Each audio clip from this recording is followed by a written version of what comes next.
black people that get on the radio every day in white-owned companies, white-owned stations with white-owned sponsors that play the role of hypersexualized, hypercriminalized male. I ask these advertisers, I say, I've got hundreds of songs a day that celebrate killing animals. Will you put them on your station? They said, no. I got hundreds of songs a day that talk about assaulting women and abusing kids. Would you put them on your station? They said, no. I said, I got hundreds of songs a day that talk about murdering blacks. Would you put them on your stations? They said, well, that depends. Depends on what? Who it's done by and who it's branded for.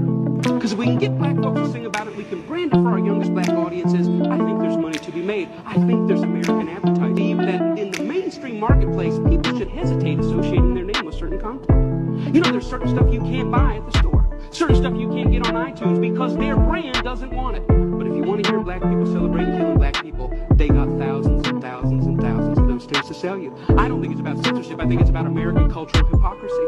Because here's the truth. These black entertainers, they can't sing just about anything. I hate seeing that stuff. I started crying when I seen that dude died. And I had compassion for him, but it was more because I was angry. I was like, all the kids, you don't know all the kids behind the scenes who were following this dude trying to be gangster, trying to do the same things he was doing, drive-by shootings and selling drugs. And it's a whole wave. This stuff is a normal thing. And these young kids think it's cool to be 18, 16, 15 with guns killing people, bro. And their lives get taken out because they watch rappers like this. Look at all these rappers who are dead because of that cap, because of that demonic influence. Getting drunk, getting high, they have to stay high. They have to stay off a Molly or bean. They have to be off a pill. Because if they're not, they can't accept reality. And then these kids following them because they don't have identity. Because the parents aren't raising them up in the way they should go. Parents are trying to live their youth like, I missed all my 20s and my teens, so now I'm gonna live my life. Getting divorced, wanna go commit adultery and be in the club at 30 in the late. What are you doing?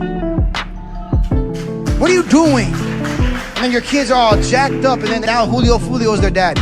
And you wonder why your kids all up in the streets gangbanging in 13, 14. The loss of an artist in the music industry is a big moment for fans and rappers alike. And unfortunately, murder is the cause of over 50% of hip-hop musician deaths. Here are the famous and lesser-known rappers that were killed, and the men and women who killed them.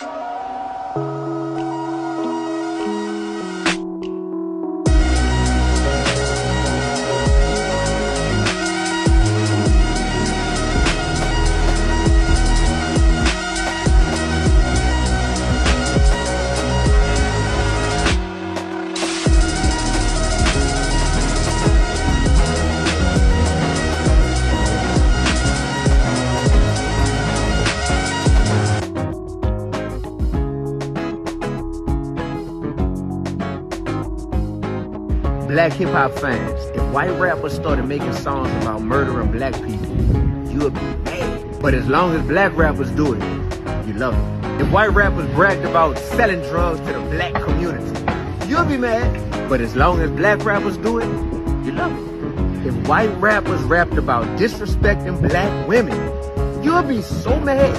But as long as black rappers do it, you love it. So the same stuff we wouldn't tolerate from somebody else because we'll view it as disrespect, we embrace it when it comes from our own. Black hip-hop fans, we gotta take a deep look at that, man. Deliver me from my enemy. Deliver me, every one of them. Deliver me. Just know that I know we ain't gonna walk around and act like it's not real, you heard me? I feel